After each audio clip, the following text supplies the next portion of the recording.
Today on episode 67 of Rail Talk, Michelle Yu from Santa Anita and NBC Sports stops by to talk about all things Breeders' Cup. It was a phenomenal weekend.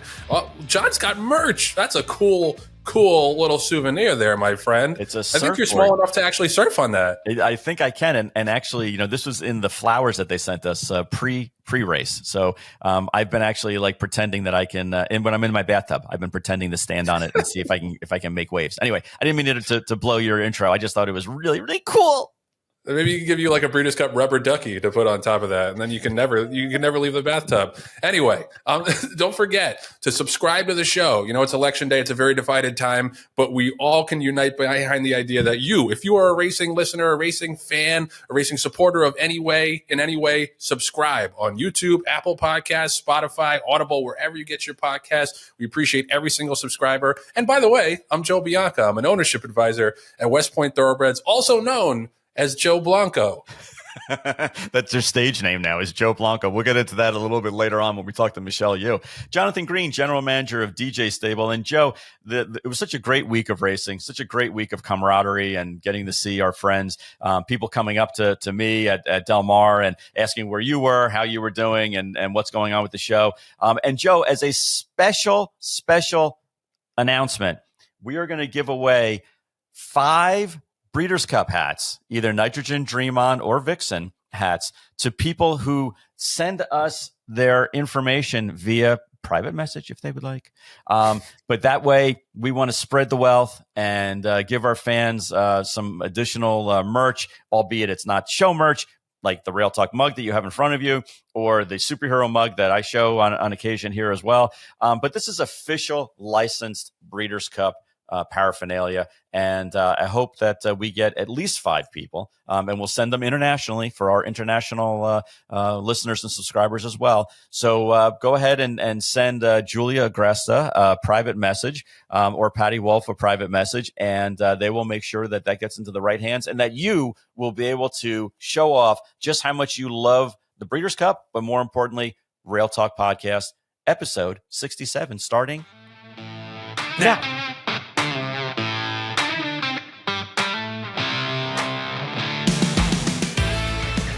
So we were so thrilled to bring this next guest to the Rail Talk studio. Can't think of anybody better to discuss a fabulous Breeders' Cup in Southern California. She's the on-air host, reporter, and analyst at Santa Anita, contributor to Sportsline as well as NBC Sports. Michelle Yu, welcome to the show. Thanks, guys.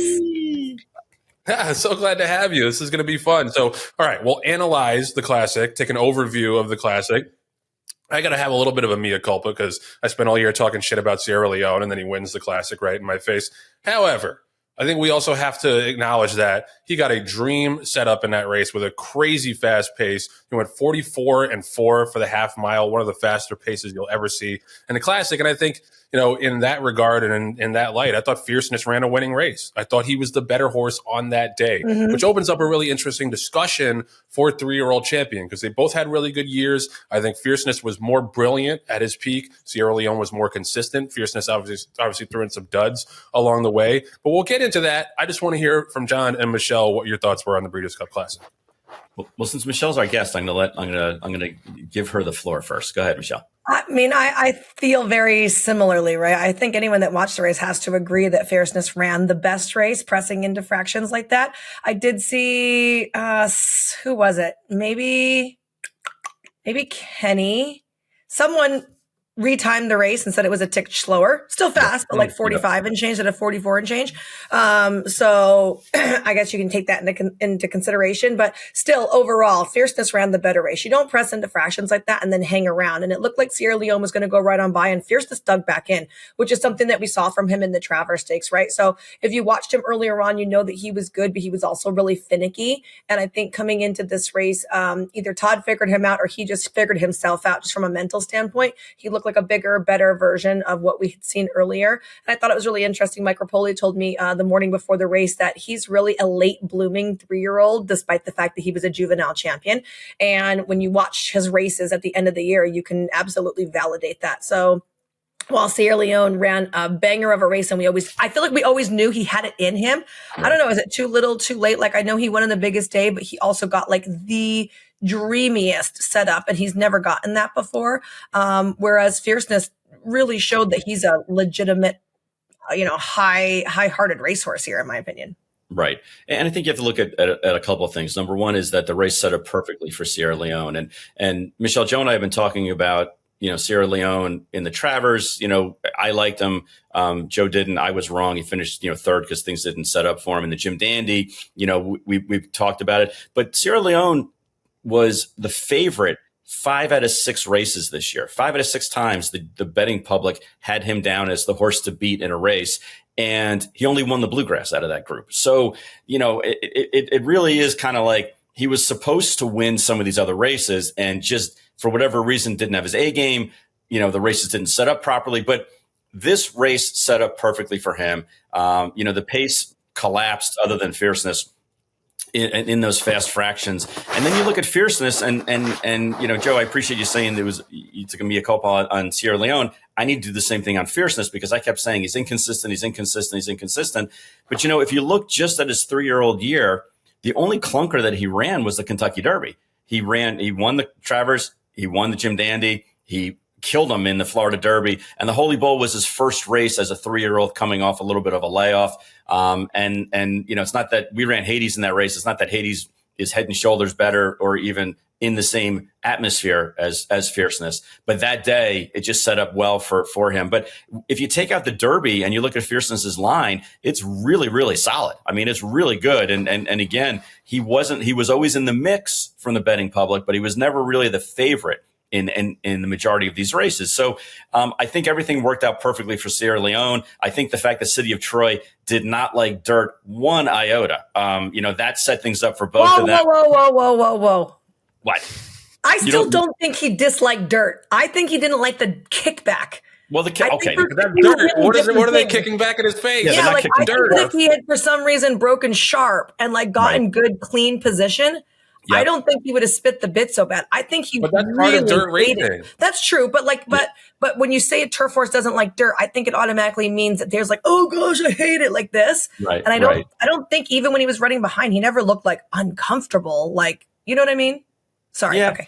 I can see that. I think that's part of dirt racing is that there's going to be some kickback if you don't break on top, and that's kind of he certainly didn't like running into it for sure. And there's great still shots of him all over the interweb of him getting pelted with dirt, and it looks like if I get pelted with rain, it's I'm gonna. But also, I bet you could find that same shot of all the other horses, but no one was taking those photos.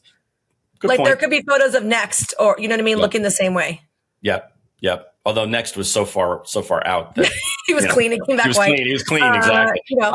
And I also want to talk a little bit about Forever Young because again, basically the horse was out pretty much since the Kentucky Derby. They ran him once in a glorified, race for him to win, which he did. And then he came here and he ran a solid race again, and added a little spice to an otherwise kind of a lackluster group of overall horses in the Classic.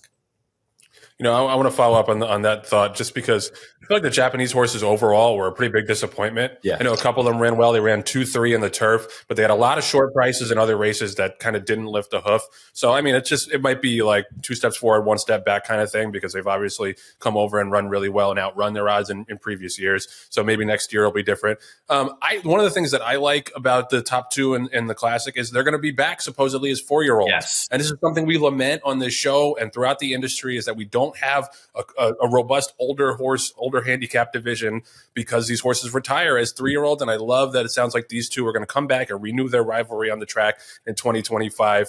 I felt a little bit bad for Next, but as soon as you saw how far back he was, you knew he wasn't going to run his race. It's just not his style.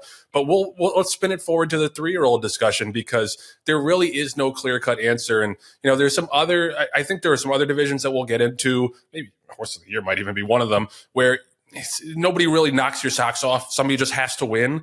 This is a division that we've talked about all year is very, very strong relative to other 3-year-old crops. And you have 2 very deserving winners. Just go through the resumes right quick on Fierceness. 13.5 length win in the Florida Derby, the 110 buyer. Won the Jim Dandy, beat Sierra Leone head-to-head. Won the Travers, beat Sierra Leone head-to-head.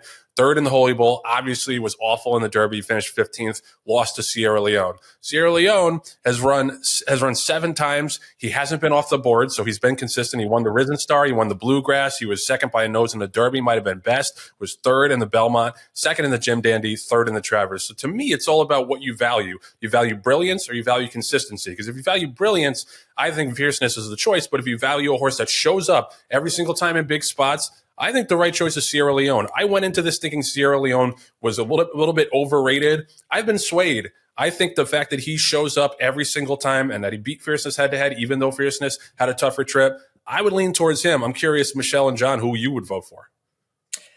I mean, I felt like overall body of work, Fierceness showed a lot. And like, while Sierra Leone was very consistent, he was just kind of never punching it through when he was expected to, right? I mean, we know Fierceness had the big flop in the Derby, but otherwise, I think he put together a very compelling campaign. It's definitely a competition where whatever one wins, you're like, I see it. Yeah. The other thing, sorry, John, real quick to jump into the other thing that I love about Fierceness is like we talked in the spring about how he seemed like a little bit faint-hearted, where if things didn't go absolutely his way, he was going to pack it in. I thought he proved that wrong definitively in his last 3 races, especially the Classic, and showed that, he's able to run with adverse conditions. Now you could say, I saw Tinky say this, you could say he's still got an outside clear trip, but he was running fast as hell and he had every reason to pack it in and finish, 10th, beating 13 lengths. He still tried all the way to the wire. Sorry, John, go ahead. Right. And I guess the other thing that I'd throw in there, again, just for discussion purposes is, there is a 3-year-old out there that ran 7 times, won 5 grade 1s this year, and beat the horse that won the Classic, and that's Thorpedo Anna. I mean, you got to make a case that technically she could also be 3-year-old of the year, or at least in the discussion. I know she ran 3 races. 3-year-old males. Are we doing this again? I know. But still, I mean, I still think that she arguably is the best 3-year-old in the country. But that's not the name of the award. We did this last year. We have a division for best 3-year-old filly award. I know. But if it was just 3-year-old, you could say that. Right. Well, that's what I'm saying. I'm saying if they're just 3-year-olds, if you're saying who's the best 3-year-old in the country, not who's going to win the Eclipse. I'm saying if there's the best 3-year-old in the country, I would make a case that it would be Thorpedo Anna. Well, that leads me to the Horse of the Year discussion. Do you think that there's anybody else who has a legitimate claim to Horse of the Year? Because I don't. No, I mean, maybe as a dark horse, you could have said before the Classic, you could have said that it was, maybe next because of all the marathon races he was running, but they were all like grade 3s and listed. Right. I'm just throwing like outliers out there. Thank you. But for the most part, I mean, Joe, we went through the Classic and we kept looking at, well, who's the older horse that's going to do something in here? Who's the older horse? And we were like scratching our head for one. Michelle, you think there's any conversation about Horse of the Year? There's no conversation about Horse of the Year. Thorpedo Anna stamped that. There should be no other entrant unless, like you said, you feel great about next. Like if Cogburn had won, maybe you could make a small case for him. But I honestly cannot believe anyone would consider a horse besides Thorpedo Anna. For sure. And we were talking about this a little bit in the Rail Talk group chat. Like, this has to be the best 3-year-old filly campaign since Rachel Alexandra, no? Thanks to Kenny McPeak stepping outside the box. For sure. No, we always champion that. And I thought about Songbird, but she didn't win the Oaks. She did run second to Beholder. But I don't know. I think this was clearly the best 3-year-old filly year since Rachel Alexandra. It would have been better if instead of the Cotillion, he ran her in the QE2, because when I had him on my podcast before the Travers, he said there was a really strong possibility that he ran her in the QE2 because he thought she'd love the grass. Interesting. Well, that's what's another great thing is she's coming back as a 4-year-old. So we'll have time to experiment with her and see what else she can do. She's a joy on the track. Rail Talk is sponsored by Fasig-Tipton. Now, we always look forward to the Fasig-Tipton November sale, the night of the stars, and it did not disappoint. Grade 1 winner McCulloch topped the sale for a whopping 6 million to Narvik International / Grand Stud from the consignment of Elite. It was a phenomenal day. 25 horses sold for $1 million or more, led by a trio of grading Group 1 winners. Ramatuelle, who unfortunately had to be scratched from the mile, sold for $5.1 million to MV Magner and the Coolmore lads. Moira, who won the Breeders' Cup Filly and Mare Turf and is probably going to be champion in that division, sold for $4.3 million. And bunch more. She earned almost $3 million. Overall, 172 horses sold for $93.94 million. Average was $564,000. Median was $250K. John, like, you were paying close attention. What was the sale like? Well, it was everything that it looked like on the numbers. I mean, there were a lot of horses that sold for millions of dollars, and rightfully so. It was a party. It was a place to be. And Joe, the thing that I like the most is at the end of the press release that I read, despite all the success, despite the 2 dozen or so horses sold for over $1 million, despite the fact that they had the first Flightline fall that sold for $650,000 as a weanling, Boyd Browning went on record of saying, we're happy with the way everything went. I'm paraphrasing. We're happy with the way everything went, but we want to eclipse that $100 million mark. So we're going to work even harder for next year. That is the true sign of somebody who knows what they're doing and isn't satisfied with the results at hand. They're going to try to make this sale even better for 2025. So if you have any kind of valuable asset on the breeding stock side, or you think that you're going to have a great weanling prospect in 2025, that's the year to go and enter your horse into the Night of the Stars, because they're going to do everything in their power to try to break through that glass ceiling of $100 million. Imagine that, Joe, $100 million worth of horse flesh changing hands. That's their goal for 2025.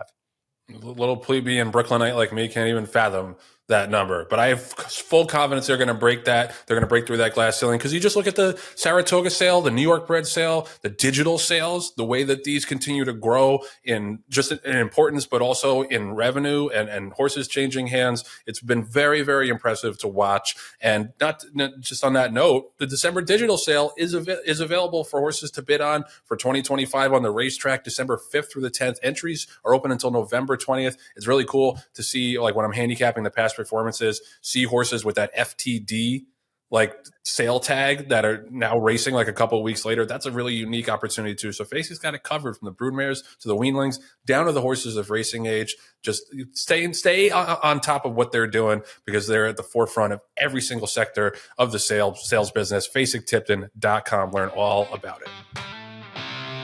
Okay, so there was so much great action over the weekend at Breeders' Cup. We had to split it into 2 segments. We're just going to freestyle. We're going to go around and talk about what stood out to us. We mentioned Thorpedo Anna. We mentioned the Classic.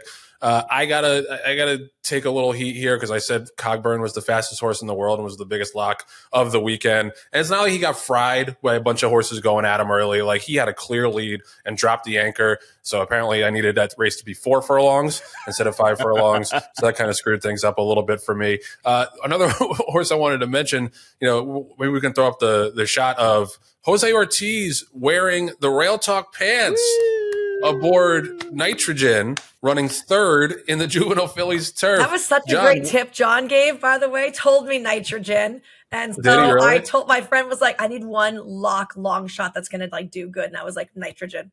Yep. Yeah, no, awesome. She came running. I got to say, I thought Lake Victoria was crazy impressive in that race. Really, I don't know if you saw like the overhead view, and she almost got put into the rail on the first turn, and Ryan Moore just got her going, got her into the clear, and she exploded down the stretch. So she was really impressive. But Nitrogen ran great and looks like she's going to stretch out.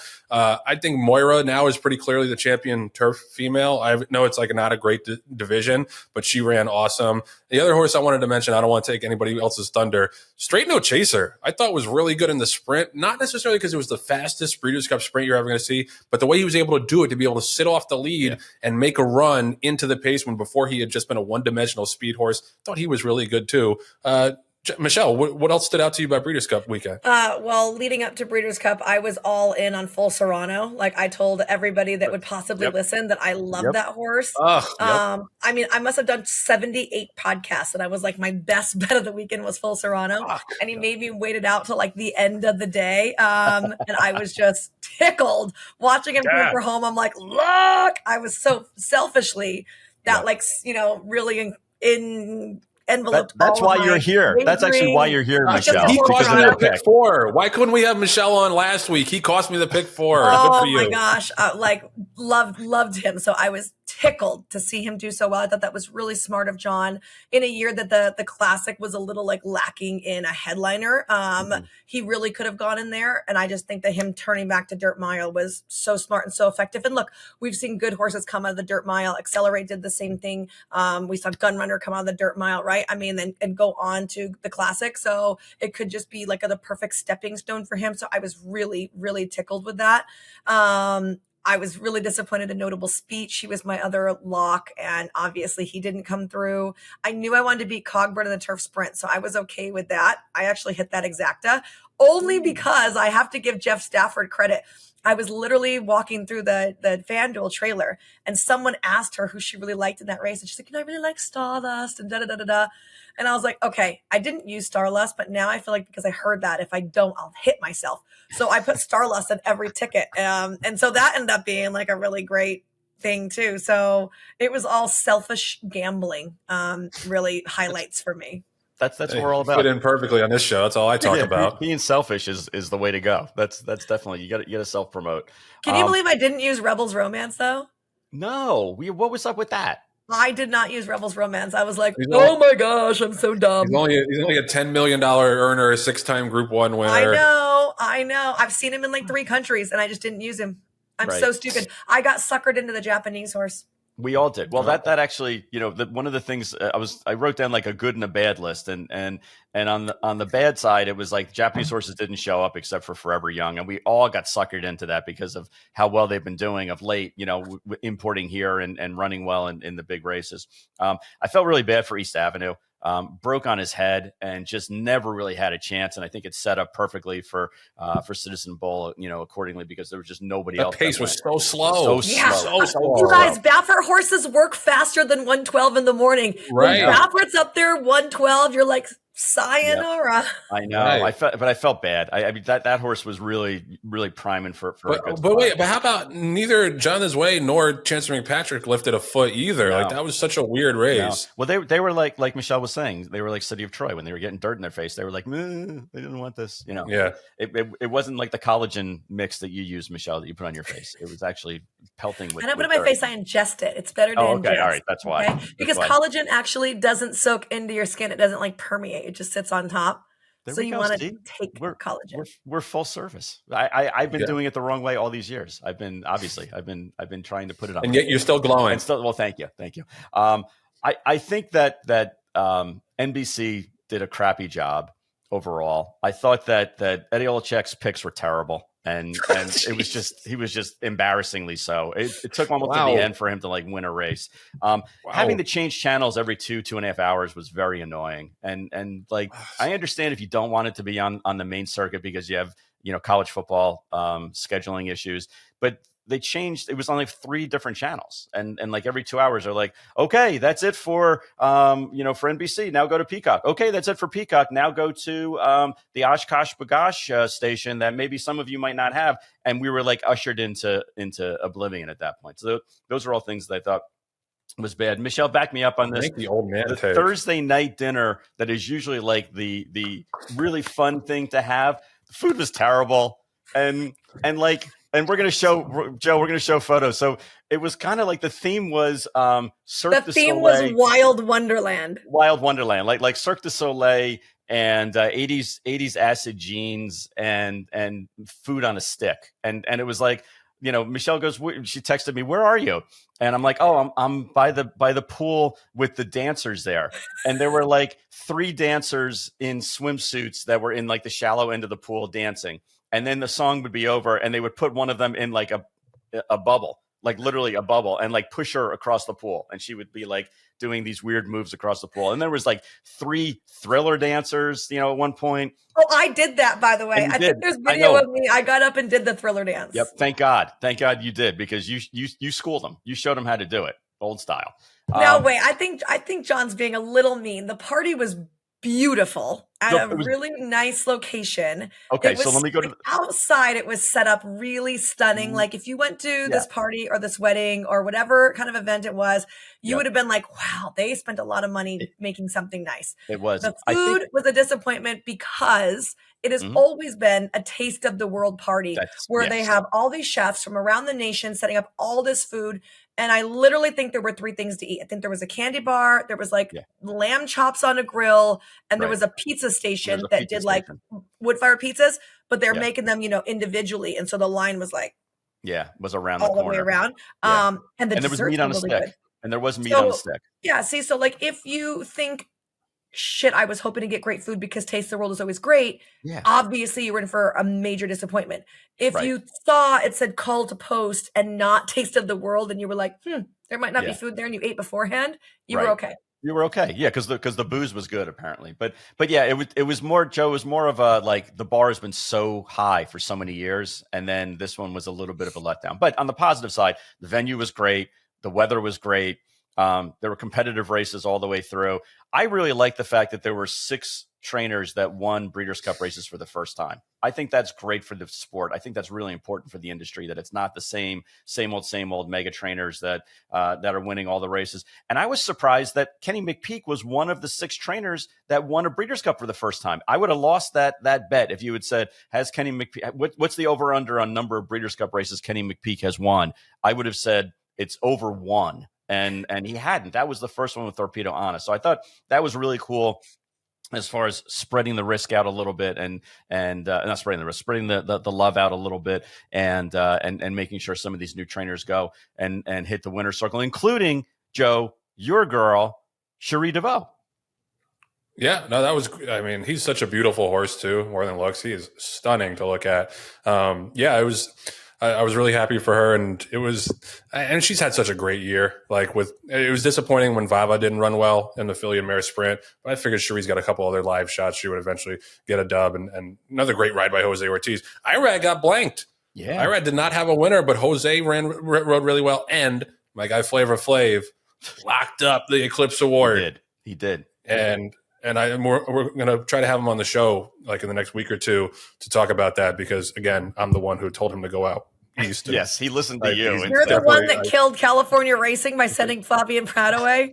Yeah. If you were one jockey away from dying, but like now it was like everyone loved Flavien. He was like the man, and now you have horses that you need carried, and you're like, who do I look to? Yeah, that's what I mean. Is like he could have just stayed there and beat up on that Colony forever, but he stepped outside the box, challenged himself, and now he's going to be an Eclipse champion. Yep. Very, very proud of Flavor Flav. It's really excited. One more thing about the party. I'm sitting there with my wife and daughter, and my 2 favorite people in the world, by the way. And we finally come over, and Michelle meets them, and like they're like instant friends, and they like push me off to the side. So now it's like me and the 3 dancers, from the pool that are hanging out. And this older Spanish guy goes, Joe Blanco. And I'm not looking around. He's Joe Blanco. And finally he comes up to me. He goes, Joe Blanco. And I said, no, Jon Green. And he goes, no. Joe Blanco show. And I was like, yes, Joe Bianca show. And he goes, yeah. And he gives me a high five and walks away. And I'm like, that was the weirdest thing. So now I'm Joe Blanco's sidekick, apparently. Like it's the Joe Blanco show. I got to know who this guy is. I don't know. It might have been a figment of my imagination. Like I was so shunned from, the 2 Michelles and Carly, like pushing me off to the side and laughing and like gossiping about people. I think that's what I had in my head, at least. And this old Spanish guy. And then just like that, he was gone. It was like, wow, that was the apparition I sent to haunt you at the Breeders' Cup, since I wasn't there. Exactly. I changed my name, right? By the way, on the screen now, it's Joe Blanco. Right. Well, that makes more sense. Green and Blanco. I mean, that we get the color thing going on now, so that's all good. That's all. Nice. But overall, other than all of those disappointments, John, it was a great week. Yeah. Otherwise, the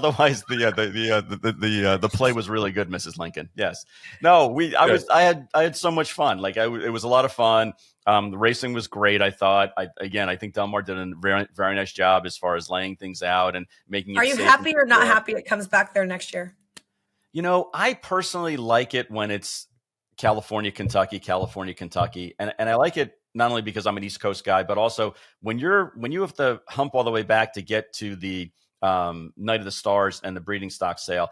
It's tough. It's tough to get your horses there if you're selling. But don't you think that's something that they can work on and move the Night of the Stars? Well, that's the other thing. Okay, so I don't normally agree with Brad Weisbrod, and I know he's been very vocal about this, but I gotta agree with him on this one. You move the sales back a day. That's all it takes is move it a day, because Michelle, last night I was watching the Night of the Stars.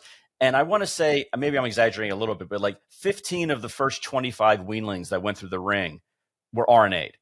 And they were. I need to go check that out then. Maybe it's something I can afford. Hold on. So Michelle, we ended up buying two of them. You didn't tell me. I had Kim Valerio. She was there and she was shortlisting. And I called her and said, "You're not going to believe this, but like the first 20 weanlings, none of them sold. Can you check them out?" So we ended up buying two of them, including Joe Bianco. You're going to laugh when I tell you this. So in the Night of the Stars, where the median was $250,000 and there were like 20 horses that sold for $1 million or more, DJ Stable bought the least expensive horse of the entire night. Nice. What was it? it? Bought a Bolero for $20,000. Slumming it. I think it's hard to do. It's easy to buy the most expensive horse. I think it's really hard to lower the bar and try to buy. We even got a filly out of it too, huh? We got a Boltioro. John didn't even bother writing a check. He just reached in his couch cushion. You got Kiprios in your third dam. Yep, look at that. See, look at you looking it up. So it's a Boltioro out of a Kingman mare. She's going to be a 2-turn 3-year-old, which is right up our alley. And she vetted, and we bought her for $20,000. She was RNA'd. I was like, this is crazy. But it's you also bought a midshipman. Can I just tell you, I've been trying to buy a midshipman for like 3 years. I love midshipman. You want that one? Kind of, yeah. Kind of. Do you want to name that one? So Michelle, yes, I definitely want to name it. Michelle named brutally. You're just going to name it Mid. Just Mid. Mid. or Joe Blanco's sidekick. Joe Blanco. Maybe too many letters. I don't know.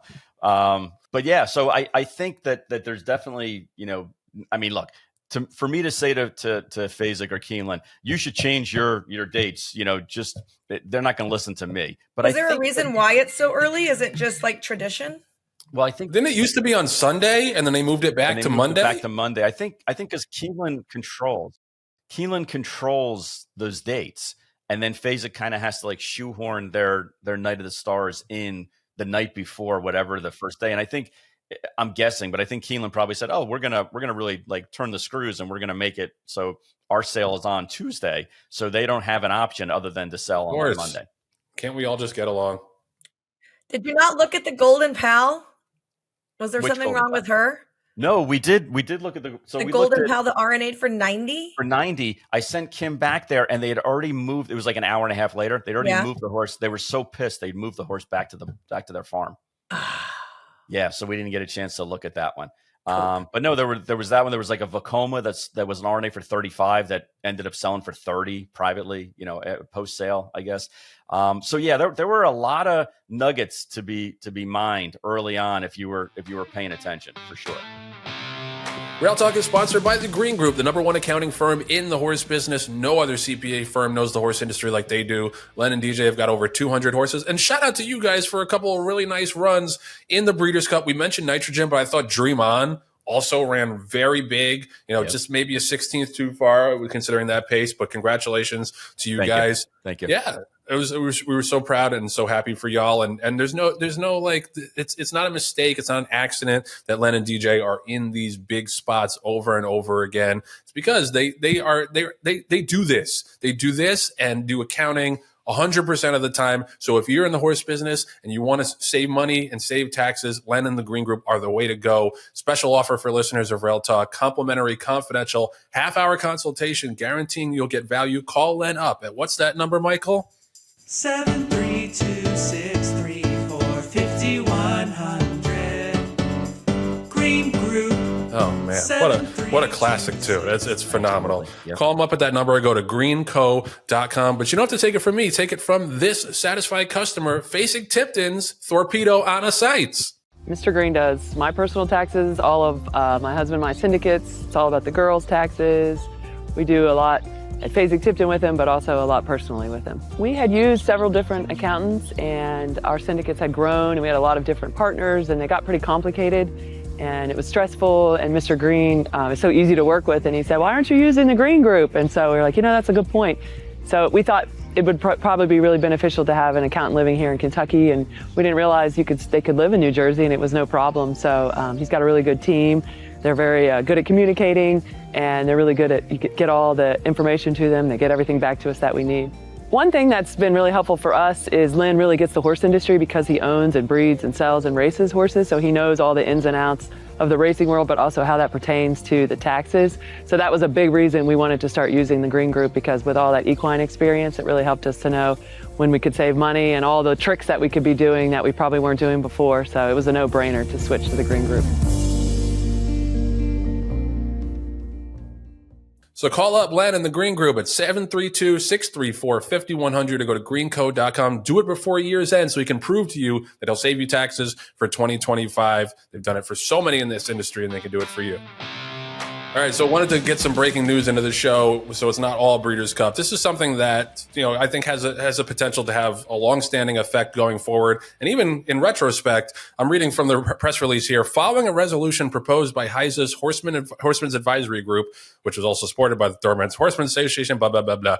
The HISA board has requested that the Horse Racing Integrity and Welfare Unit limit the circumstances under which they exercise their discretion to impose provisional suspensions on covered persons. This was a big deal when HISA had a positive test finding. They had the provisional suspension, and then the trainer could appeal and then potentially get it reversed. But a lot of people, I think, rightfully complained about it. It's like, well, you're kind of upending this person's operation when you don't know for sure whether or not they're going to be being found liable. It says the HISA board has determined that further analysis and review on the issue of provisional suspensions is necessary to determine whether any modifications to the current rules are appropriate.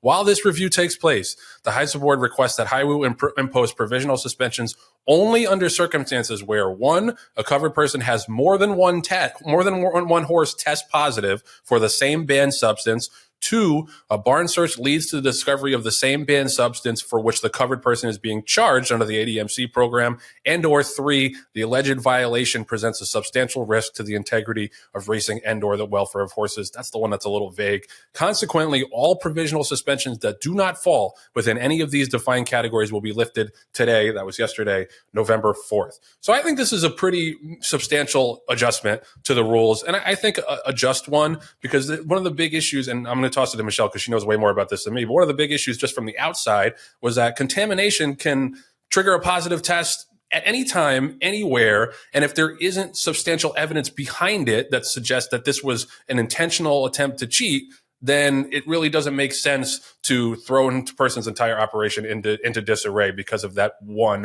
positive finding. Michelle, you're on the backstretch a lot more than either of us. What's your reaction to this news? I mean, I'm very happy that they are going to lift some of these that, would fall into the category. But also, I think all the provisional suspension is crazy. Now, I feel like we do need a little bit more of an accelerated program, because right now there's guys that got bad tests in the beginning of summer and we haven't even heard anything about it that we know are floating around out there. So does it need to be 6-7 months down the road? No, but can you figure this out and get the split sample back and get it done within 30 days? Sure. I think that there's a nice middle market there, right?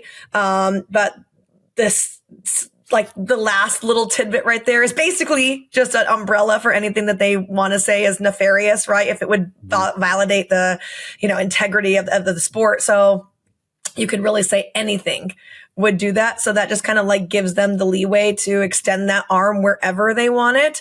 Also, I do feel like if you're having a whole string of horses test positive for something, to me, that is most likely contamination. So in that instance where it would be contamination, then all of a sudden you are still being provisionally suspended immediately. Right. So I don't know. It still sounds really imperfect to me.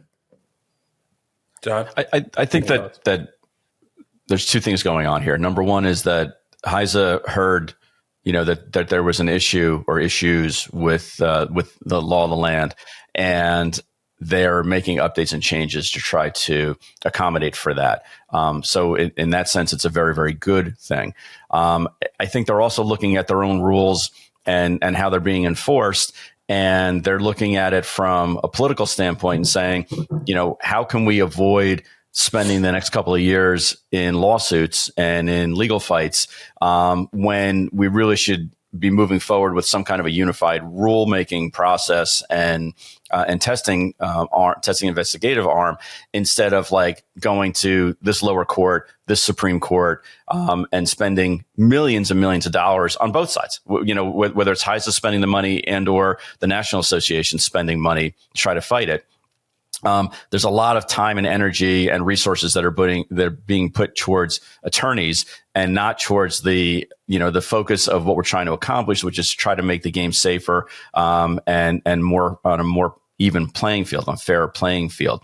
So I think that there's a couple things going on here. I'm actually glad that Michelle said what she said, as far as, hey, and I'm paraphrasing, Michelle, so correct me if I'm wrong, but you're saying, hey, it's a good thing that they're making these changes, but there's still a shit ton more that needs to be done to recognize trainers and their rights, and also whether or not we're rooting out the cheaters, and also addressing an issue like if you get a bad set of feed, and you give it to the majority of your athletes, and they're testing positive, in that case, you're still going to be in trouble, because even if it was innocently done, contamination happens. And if it shows up in multiple athletes, then maybe it's not just that you were trying to give all of your horses a certain, a certain benefit or some kind of medication to try to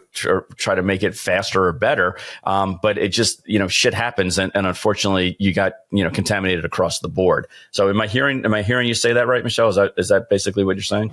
Yeah, certainly. I mean, if you have a bad feed, you have a bad feed. There's nothing you can change about that for sure. So, look at this.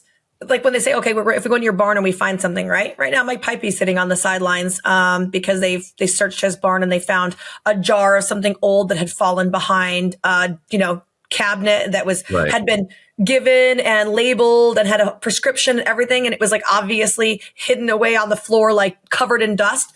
Mike Pipey's not using that every day. Right? Like, I think it's crazy that Mike Pipey's sitting on the sidelines right now. There was the older gentleman whose name I can't remember, and they searched his truck and they found thyroid L that was prescribed to his pony.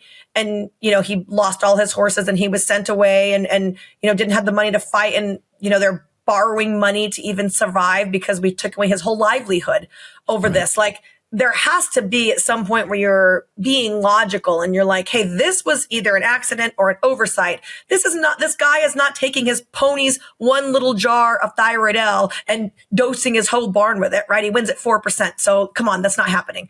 Let's be logical. And I think that it's just some of the logic that is missing with some of these, like, and they want to, I don't know, are they supposed to be celebrating that we've found cheaters when it's like situations like that? Those are not the guys that we're worried about. Right. And I think that's a legitimate criticism, and one that Joe and I have talked about and fielded as well, which is, HISA setting up rules and regulations. And yet the people that we internally think are quote unquote the bad people in the industry, that not enough of them are being found out for what they are. And the argument to that has always been, well, science is science, and science doesn't take into consideration if they're a quote unquote good person or a bad person. And Phil Serpe is a perfect example of a guy who, has never tested positive in 8,000 races. You may not like Phil as an individual, but that's a whole different therapy session. That shouldn't account into whether or not he's a cheater or not. And I guess what they're trying to do is perfect the science to make sure that part of the equation isn't involved. That subjective part isn't involved, whether or not you're a good person or you've never tested positive for anything.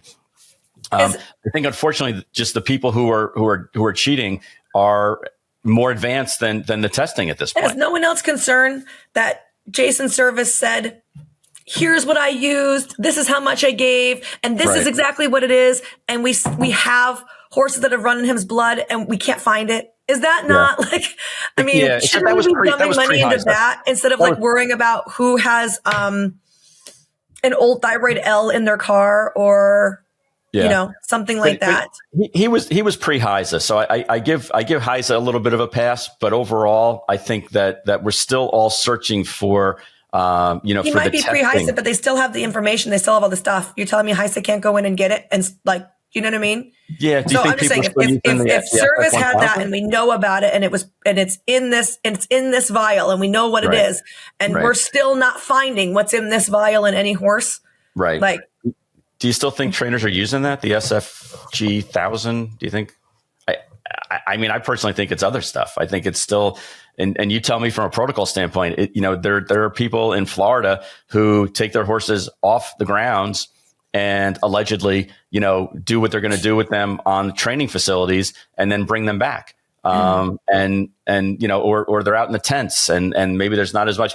I still think it comes down to, like, if we had the ability to have cameras, in the barns, then they would be able to address a lot of the who's giving who what and when. Good or bad. You could see at Del Mar, we have no cameras, and at Santa Anita, every stall has a camera. Every barn at Santa Anita, every stall has a camera. Every corner has a camera. Every office has a camera. And still, some of those guys find blind spots to give.